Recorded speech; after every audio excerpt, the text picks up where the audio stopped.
I'm Logan. I'm 19 years old and I'm studying to be a doctor. I'm from Texas, but now I live in New York City for college.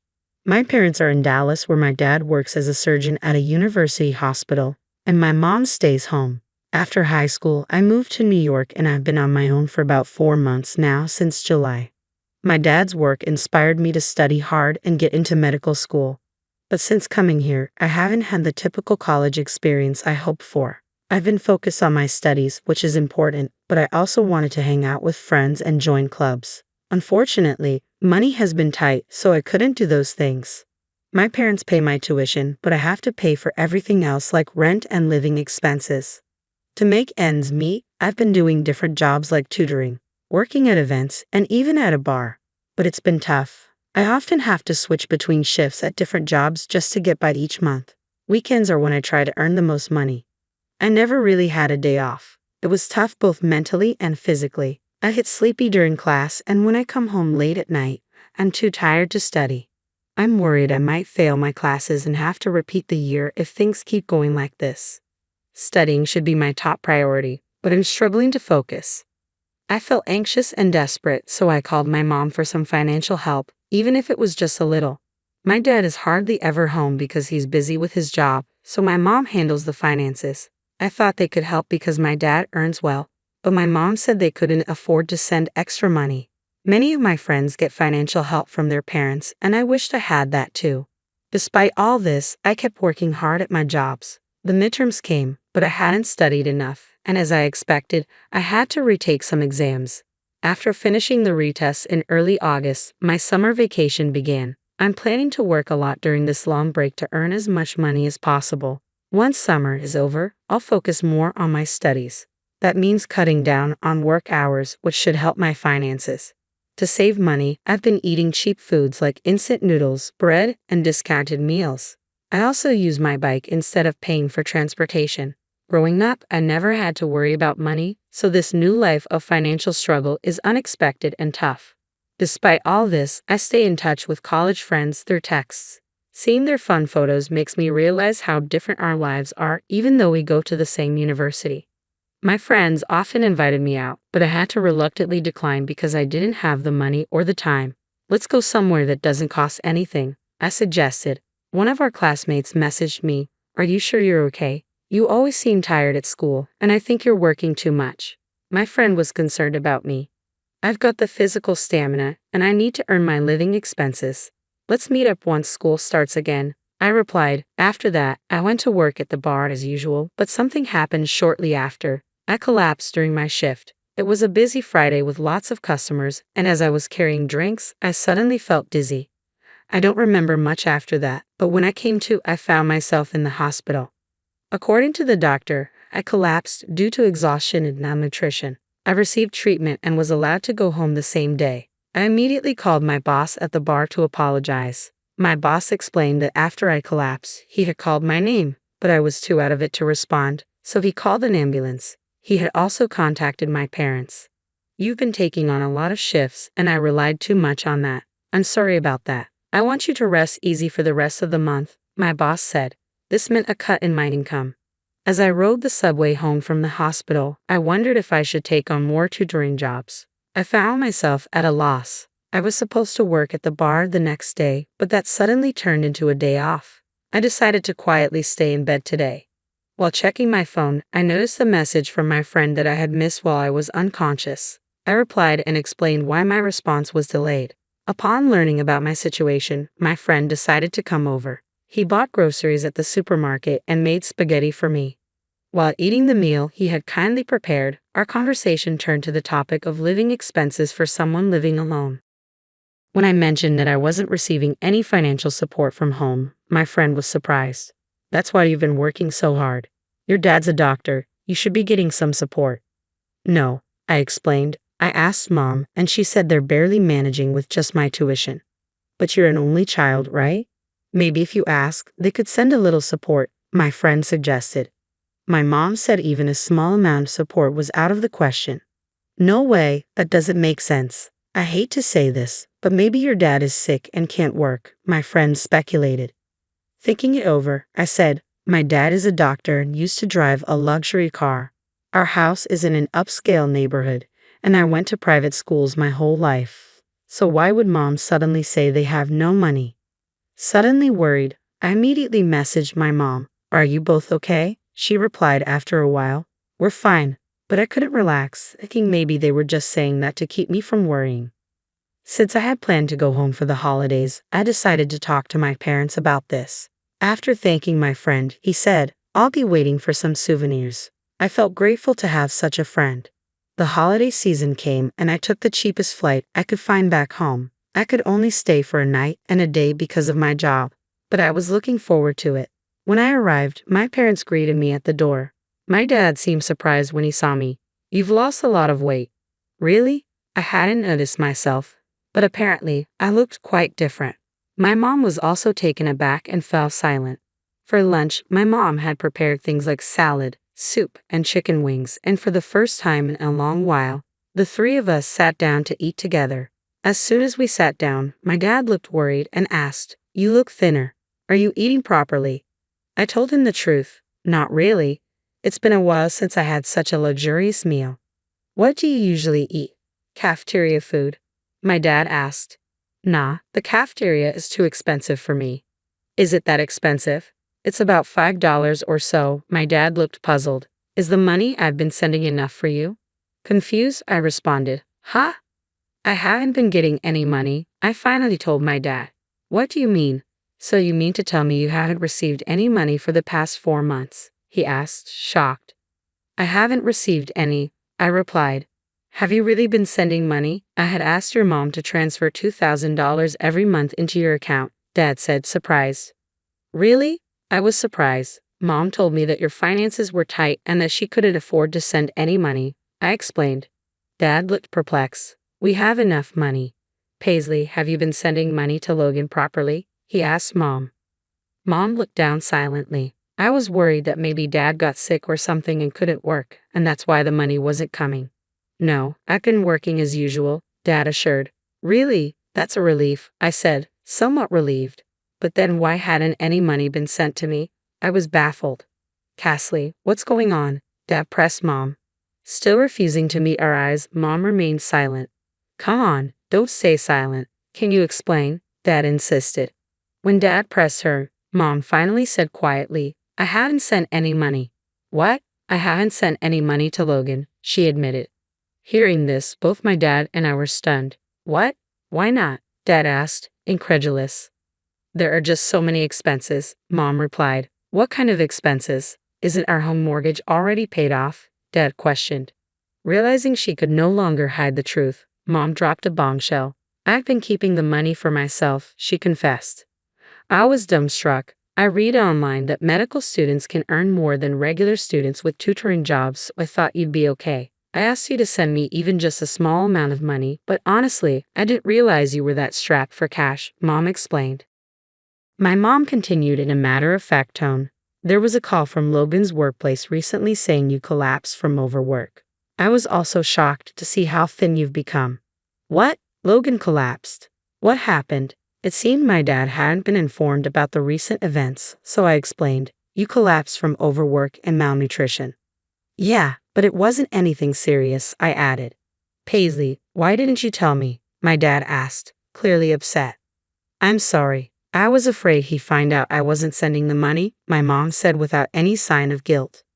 This is outrageous. Logan had to work until he collapsed because he didn't have any money, Dad exclaimed. I didn't mean any harm, my mom defended herself. What have you been using all the money for? Dad confronted her. After a brief pause, she finally spoke up. Well, actually, I have some debts. What? Those were unimaginable words coming from her, who always seemed to perfectly manage the household and even took care of the garden flowers, I thought. The money was used to pay off my debts, Mom continued. Debt? How much do you owe? Dad asked, clearly in disbelief. Mom, still looking down, said quietly, about $100,000. $100,000. I was shocked by the amount. My dad sighed deeply. Why do you have so much debt? I got into gambling, Mom confessed. Basically, I had gotten myself into gambling debts without our knowledge. Why would you even start something like that? Dad asked, holding his head in his hands.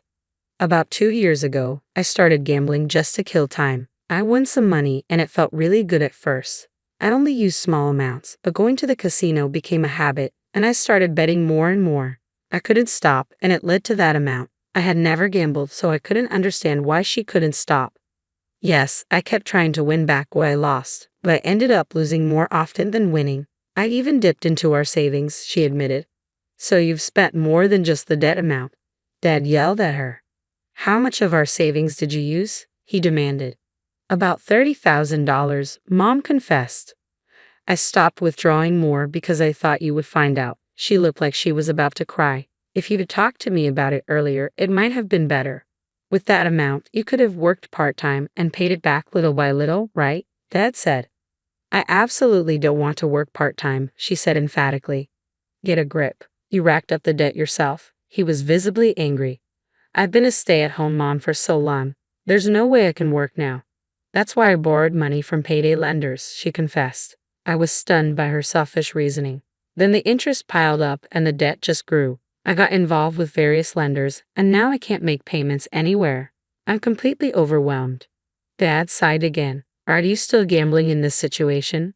Yes, I see no choice, Mom admitted. Then I'll pay off the debt for you, Dad said decisively. Really? Mom stood up from her chair, her face brightening with joy. I knew you would help me. She rushed towards him, looking moved. However, things didn't turn out as favorably for her.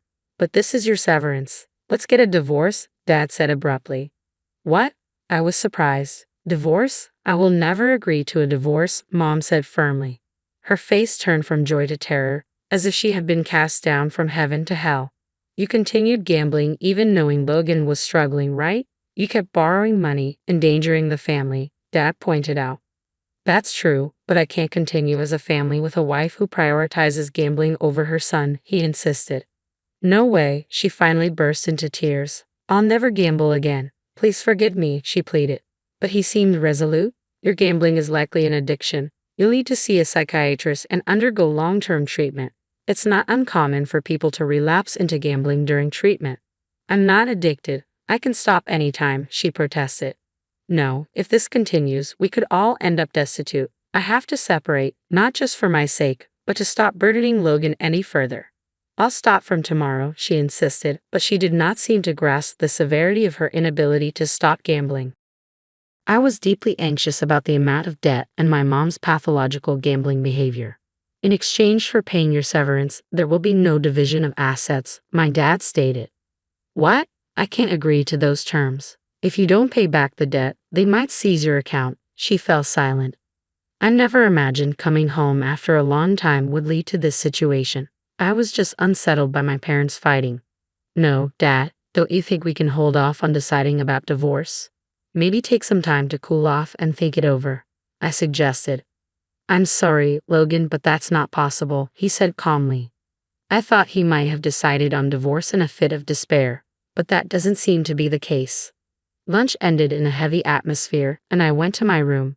I lay down on the sofa, but I could still hear my parents arguing. It wasn't much of an argument.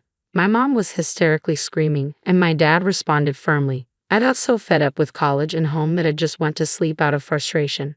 The next morning, my mom looked awful, probably from crying all night. I had planned to stay at home a bit longer, but the oppressive atmosphere made me decide to leave early. My dad drove me to the airport. Logan, I'm sorry for all the trouble I've caused, he apologized to me. No, it's not your fault, Dad. I'm grateful for the chance to attend medical school, I reassured him. I'll start transferring an allowance directly to your account from now on, so don't worry, he said. Yeah, thanks, Dad. It really helps, I replied. I know things are tough, but take care, he said as he dropped me off.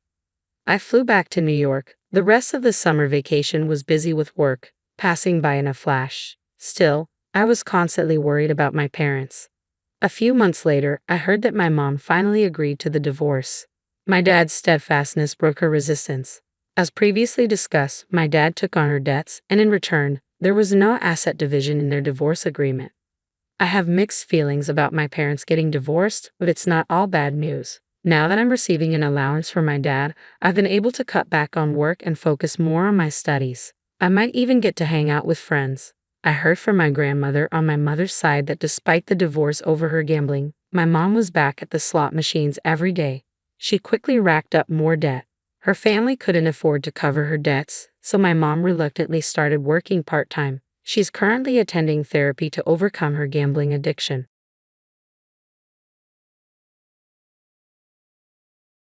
My name is Abigail Stewart, and I was born with a silver spoon in my mouth, as they say. Not that I realized it at first. When you grow up wealthy, you think everyone lives like you do. Our family owned the largest chain of pharmacies in the state, Stewart Pharmaceuticals. It wasn't just a business, it was my grandfather's legacy. He built it from nothing, and my father David inherited it when I was just a kid. The business became my father's whole identity. He'd walk into our massive Victorian house after work, loosen his expensive tie, and start talking about profit margins before even saying hello. Another record quarter, he'd announce at dinner, while my mother Margaret nodded approvingly, adjusting her pearl necklace. This is what I'm going to pass down to my children someday. My older brother James would just push his food around the plate during these conversations. Even at 12, while I was still playing with dolls, he was more interested in ancient civilizations than profit margins. He'd try to change the subject to his latest archaeological discovery from the backyard, but Dad would just wave it off. I was different, though. Even as a kid, I loved helping out at the pharmacies. By the time I was 14, I knew all our regular customers by name and could recite our inventory like the alphabet. Dad noticed. Now that's my girl. He'd beam when I'd tell him about helping an elderly customer find the right medication or suggesting a new display arrangement that increased sales. She's got business in her blood. The shift happened gradually. As James buried himself deeper in history books and archaeological journals, Dad started bringing me to business meetings. By 16, I was doing inventory counts and helping with basic accounting. "Watch and learn, Abigail," Dad would say, showing me how to review contracts. "This will all be yours someday." My mother was thrilled too. Finally, someone to carry on the family tradition properly, she'd say, giving me expensive business suits for my birthday while James got cheap history books. I remember the day James announced he was going to study archaeology in college. We were having dinner in our formal dining room, the one with the crystal chandelier that cost more than most cars. "You're what?" Dad exploded, his fork clattering against the fine china. "No son of mine is going to waste his life digging in the dirt." "David, please," Mom tried to calm him down, but her face showed she agreed with him. "It's what I love, Dad," James said quietly but firmly. "I've already been accepted to the program, and Professor Anderson says I have real potential." "Potential to be poor," Dad shouted. "We're business people, not dirt scholars." I watched James's face set in that determined way I knew meant his mind was made up. "Then I guess I'm not a business person," he said, standing up from the table. That was the night everything changed. Dad turned all his attention, and expectations, to me. I was no longer just the backup plan, I was the future of Stewart Pharmaceuticals. The pressure was intense, but I loved it. Or at least, I thought I did. Preston Business College was everything I'd dreamed of, prestigious, competitive, and full of other trust fund kids just like me. I felt right at home with my designer clothes and platinum credit card. That's when I met Zane. It was in the campus library, of all places. I was struggling with a coding assignment when this guy at the next table noticed me cursing under my breath at my laptop. "Need some help?" he asked, sliding into the chair next to me. He had the kindest brown eyes I'd ever seen and a slight accent I couldn't place. That's how it started. Zane was brilliant, he'd gotten a full scholarship to study computer science and was at the top of his class. Everyone knew him, professors would use his projects as examples, other students would fight to have him on their team for group assignments. But he was so humble about it all. It took me 3 coffee study sessions to work up the courage to ask about his background. He told me matter-of-factly about his parents immigrating from Syria when he was little, about his dad working security and his mom cleaning houses. How he'd been coding since he was 12, teaching himself on a second-hand laptop. I used to do freelance work after school, he said. Had to help with the bills, you know? I didn't know, actually. I'd never had to worry about bills in my life. But something about the way he said it, no self-pity, just stating facts, made me admire him even more. We started dating a month later. Zane was different from the rich boys I'd grown up with. He opened doors because he was genuinely polite, not because etiquette class had drilled it into him. When he took me out, it was to small family-owned restaurants where the food was amazing and the owners knew him by name. 6 months in, he proposed. Not with some massive diamond like my dad would have expected, just a simple silver band he'd saved up for, given to me during a sunset walk through campus. It was perfect. Dad was thrilled when I told him I was engaged, at first. He immediately planned this huge family dinner to meet my fiancé, inviting all our relatives. I could practically hear him imagining some heir to a Fortune 500 company. The moment we walked into our massive dining room, I knew I was wrong. I watched my family's faces change, like someone had flipped a switch, from eager smiles to barely concealed sneers. My Aunt Patricia actually clutched her pearls. Mom's champagne glass froze halfway to her mouth. The silence was deafening until Dad cleared his throat. The sound echoed through our massive dining room like a gunshot. I could feel Zane's hand tense in mine under the table. "So, young man," Dad said in that condescending tone he usually reserved for his employees, drawing out each word like he was speaking to a child, "tell us about your background. Where exactly are you from?" Zane sat up straighter, maintaining his dignity despite the hostile atmosphere. I admired how he kept his voice steady and respectful. "My parents immigrated from Syria when I was young, sir. We've been here since I was 6. "And what do your parents do?" Dad pressed, his lip curling slightly. The crystal chandelier above us cast harsh shadows across his face, making him look almost sinister. "My father works as a security guard at Atlantic Corp, and my mother works as a cleaner," Zane answered honestly. His voice remained firm and proud. "I've worked part-time jobs since I was old enough to help support them. But I was fortunate to earn a full scholarship to Preston." My mother practically choked on her wine and grabbed her water glass, taking desperate gulps. The pearls around her neck trembled with each swallow. Aunt Patricia and Uncle George exchanged meaningful looks, while Cousin Rebecca actually snickered behind her manicured hand. Dad's face was getting redder by the second. The vein in his forehead, the one that only appeared when he was truly angry, began to pulse. "Well," he said, pushing his plate away with such force that the expensive china rattled, "I hope you understand, young man, that my Abigail is accustomed to a certain lifestyle. She's never wanted for anything. How exactly do you plan to provide for her?" Before I could jump in, Zane responded calmly, his composure a stark contrast to my father's growing anger. "I'm already successfully trading in cryptocurrency markets, Mr. Stewart. I built a substantial portfolio, and I'm developing plans for my own tech startup." "Cryptocurrency?" Dad interrupted with a harsh laugh that echoed off the mahogany-paneled walls. "You mean like what that scammer sold to Aunt Martha? The one who cleaned out her savings account?" His voice dripped with contempt. "Dad, that's completely different," I tried to explain, my heart pounding. "Zane's actually incredibly knowledgeable about blockchain technology. He's even been asked to speak at tech conferences." "Enough." Dad slammed his hand on the table, making the crystal glasses rattle and the silverware jump. The sound made everyone at the table flinch, except Zane. "I know a con man when I see one. Your Aunt Martha thought she knew better too, didn't she?" "Mr. Stewart," Zane attempted to explain, still maintaining his composure even as my father's face grew darker, "I understand your concerns, but I assure you—" "No, you don't understand." Dad stood up, his chair scraping against the hardwood floor with a screech that made my teeth hurt.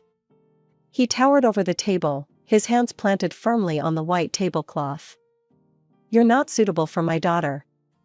You're a migrant from a poor family. You don't understand our values, our way of life. You're not one of us." I watched in horror as my father, the man who'd taught me about business ethics and professional conduct, showed his true colors. The worst part was seeing how the rest of my family nodded along, as if he was just saying what they were all thinking. Dad wasn't done. His face twisted with rage as he jabbed his finger in Zane's direction. "I see right through you, you know that? You're just another gold digger with a sob story, trying to get your hands on my daughter's inheritance." "David, please," Mom interrupted, but not to defend Zane. She turned to me with what she probably thought was a motherly expression. "Honey, you're too young for marriage. Finish college first, come work at the company like we planned. There's plenty of time to think about marriage, with someone more suitable." Uncle George cleared his throat. "He's probably just after the pharmacy chain, David. These people are clever that way. Remember the Martinez boy who tried dating Rebecca?" Aunt Patricia chimed in, talking about Zane as if he wasn't even there. "Same thing, all charm until they get what they want." I watched Zane's face as my family continued their verbal assault. He sat perfectly still, his expression composed, but I could see the slight tightening around his eyes, the way his knuckles whitened as he gripped his water glass. "What kind of future could you possibly offer her?" Dad sneered. "Living in some tiny apartment, eating microwave dinners, while you waste time on your imaginary internet money?" That was it. Something inside me snapped. I stood up so quickly, my chair fell backward with a crash. "Stop it. All of you, just stop." My voice shook with rage. "You should be ashamed of yourselves. You're acting like entitled, prejudiced snobs." "Abigail," Mom gasped, clutching her pearls. "No, Mom, I'm done." I reached for Zane's hand. "I've never been more embarrassed to be part of this family than I am right now. Come on, Zane, we're leaving." We walked toward the door, heads held high, while my relatives muttered and whispered behind us. Dad's voice boomed through the foyer as we reached for our coats. "You walk out that door with him, Abigail, and you'll regret it. Do you hear me? After everything we've invested in you? All the money we spent on your education, your future? You owe us." I turned back one last time, meeting his furious gaze. "The only thing I owe you is the courtesy of walking out instead of telling you exactly what I think of you right now." I heard him shouting about debts and obligations as we walked to Zane's car, but I didn't look back. Some debts, I was learning, weren't worth paying. A year flew by like a dream. Zane and I finished college, him with highest honors in computer science, me with my business degree. We'd moved into a modest apartment, and despite my family's dire predictions, we were happy. So when Zane suggested we stop waiting and get married that summer, I didn't hesitate. I spent hours crafting the perfect wedding announcement for social media. I posted a beautiful engagement photo of us, with a heartfelt message about love transcending boundaries. The responses started rolling in almost immediately. Not congratulations, attacks. "Cousin Rebecca, I can't believe you're still with that fortune hunter. Count me out. Aunt Patricia, your poor parents must be so disappointed. We raised you better than this." Uncle George, no self-respecting steward would attend this travesty. My phone kept buzzing with notifications, each one more cruel than the last. I finally had to turn it off when my mother's comment appeared, "You're making the biggest mistake of your life. Don't expect us there." I cried for hours that night, while Zane held me and whispered that we could postpone, that maybe they just needed more time. But I was done waiting for my family to change. "No," I said, wiping my eyes. "We're getting married. With or without them." I didn't expect James to come. My brother was in the middle of an important dig in Egypt, something about a previously undiscovered tomb. But 2 days before the wedding, he showed up at our apartment door, covered in desert dust and grinning. "You think I'd miss my little sister's wedding?" he said, pulling me into a bear hug. "Besides, someone's got to walk you down the aisle." The wedding was small but beautiful. We held it in a garden, with fairy lights twinkling in the trees. Zane's family filled one side of the aisle, warm, welcoming people who had embraced me as their own from day one. My side was painfully empty, save for James and a couple of distant cousins who had dared to defy the family boycott. A year passed. Zane's tech career was taking off, and I'd started my own small business consultancy. We were building our life together, brick by brick, without any help from the Stewart fortune. Then the invitation came. Your presence is requested at the 60th birthday celebration of David Stewart. My hand shook as I read it. After all this time, were they finally ready to make peace? I showed it to Zane, who squeezed my hand. It's your call, love, he said softly. But whatever you decide, we face it together. The night of the party, we dressed our best.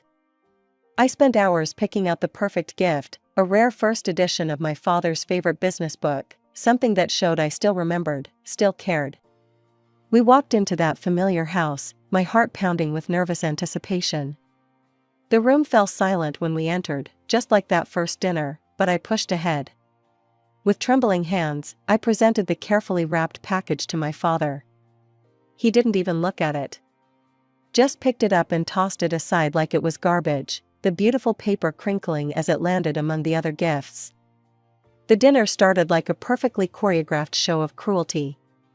Every question, every comment was designed to wound. I watched in horror as my family took turns trying to break my husband's spirit. So, Uncle George drawled, swirling his expensive wine, still playing with your internet money, or have you found a real job yet? Before Zane could answer, Aunt Patricia chimed in. Dear, do you know which fork to use for the salad? She giggled, nudging my cousin Rebecca. These fancy dinners must be quite different from what you're used to. That's quite a simple suit you're wearing, my mother observed with a smirk. I suppose designer labels aren't in your budget? I wonder, cousin Rebecca piped up, have you ever even eaten truffle before tonight? They're quite expensive, you know. I watched Zane's face remain perfectly composed, even as they treated him like some sort of circus attraction. He'd built a successful life from nothing, earned every bit of respect he had in the tech world, and here they were, acting like he was beneath them because he didn't inherit his success. The breaking point came when my father raised his glass. You know, he announced to the table, loud enough to silence everyone, I always wondered what would happen to my daughter if she married beneath her station. Tell me, boy, does she miss her credit cards? Her shopping sprees? Or have you managed to save enough from your little computer games to keep her in the lifestyle she deserves? Something snapped inside me. I stood up so fast, my chair toppled backward. How dare you? I was shaking with rage. You sit here in your expensive clothes, in your massive house, acting like you're better than everyone else, when you're nothing but small, cruel people who've never earned a single thing in your lives. The room went dead silent. You think wealth makes you worthy? Look at yourselves. You're all so busy showing off your money that you've forgotten how to be human beings. Dad's face turned purple. He stood up, matching my stance. That's enough. I've had it with your ingratitude, your poor choices, your defense of this fortune hunter. He turned to face the table, raising his voice even louder. Let me make this absolutely clear, as of this moment, Abigail Stewart is no longer my daughter. She is disinherited, cut off completely. Then, with a theatrical flourish, he gestured to my cousin Michael, who'd been quietly preening at the other end of the table. This is my new successor. My nephew, who understands the value of family tradition, of maintaining our standards. The relatives burst into applause as Michael stood, bowing slightly. Thank you, Uncle David. I won't let you down like some people have. I looked around the table at these people I'd once called family. At my mother, clapping enthusiastically for my replacement. At my cousins, smirking with satisfaction. At my aunts and uncles, nodding approvingly at my public humiliation. Come on, Zane, I said, taking my husband's hand. We're done here. Permanently. The next few years passed like a whirlwind. Zane's cryptocurrency investments had been just the beginning. He used that capital to launch his own tech company, developing innovative AI solutions for businesses. Within 3 years, TechVision Enterprises was valued at over $500 million. The same internet money my father had mocked had transformed into an empire. I watched with pride as my husband's name began appearing in business magazines and tech journals. 30 Under 30, Most Innovative CEO, Tech Visionary of the Year, the accolades kept coming. But what made me proudest was how success hadn't changed him. He still opened doors for people, still remembered every employee's name, still wore simple clothes, though now they were tastefully expensive rather than cheap. I wanted to find my father and show him all these headlines. Show him how wrong he'd been. But we hadn't spoken since that disastrous birthday dinner, and honestly, I'd found peace in that silence. Then the invitation arrived. You are cordially invited to celebrate the wedding of Rebecca Stewart. I stared at the thick cream envelope in disbelief. The same cousin who'd mocked Zane's table manners, who'd made snide comments about his clothes, was now inviting us to her wedding? Look what came in the mail, I said to Zane that evening, holding up the invitation. He read it carefully, then looked at me with those kind eyes I'd fallen in love with years ago. Maybe we should go.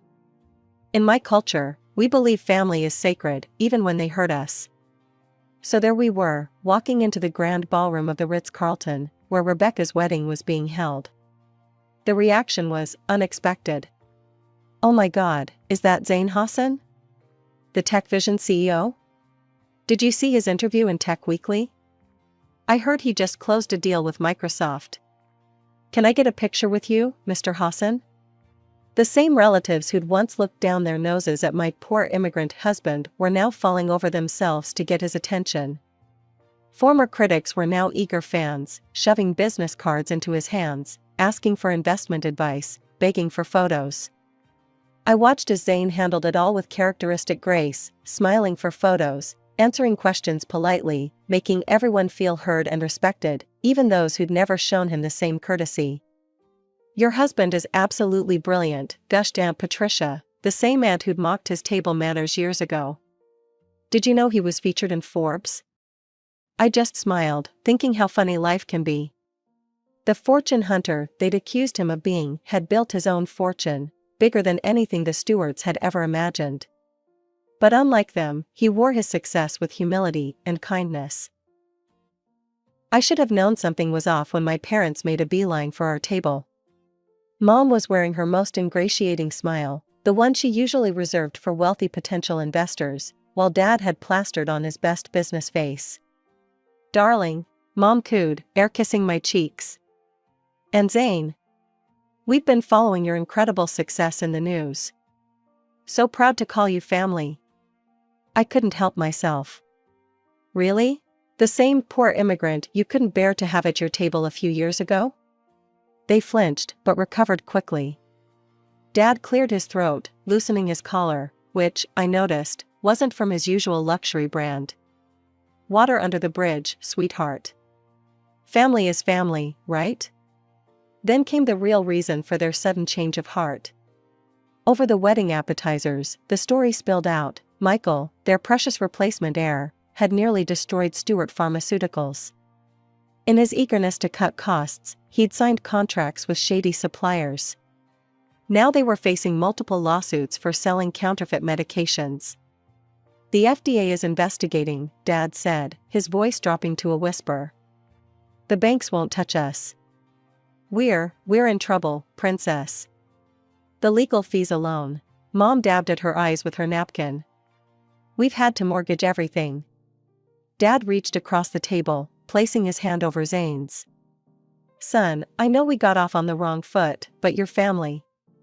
And family helps family, right? We just need a loan to tide us over.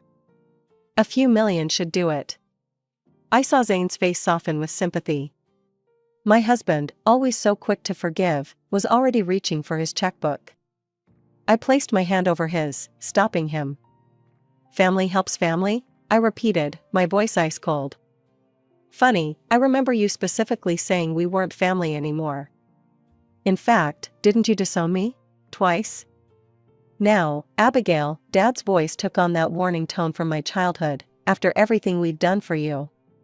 You taught me some valuable lessons, Dad, I cut him off.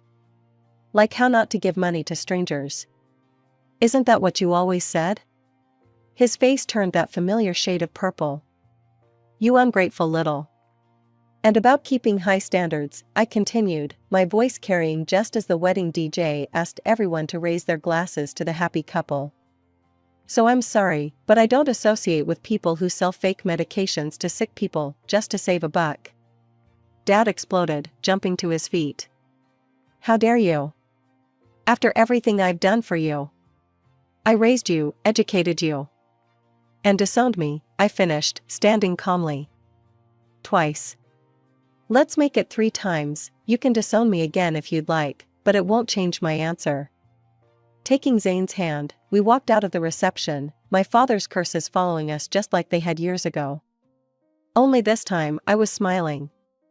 That was 3 years ago. James keeps me updated on family news, not that I ask. The mighty Stewart Pharmaceuticals went bankrupt. The mansion where I grew up was sold at auction. Dad and Mom downsized to a condo, selling their luxury cars and Mom's precious jewelry to pay legal fees. Sometimes I think about that dinner years ago, when Dad called Zane a fortune hunter. Life has a funny way of showing us who people really are. My poor immigrant husband built an empire through hard work and integrity, while my respectable family lost everything through greed and shortcuts. But you know what? I learned that real wealth isn't about money at all. It's about having people in your life who stand by you when it matters, who lift you up instead of tearing you down. By that measure, I'm the richest woman in the world.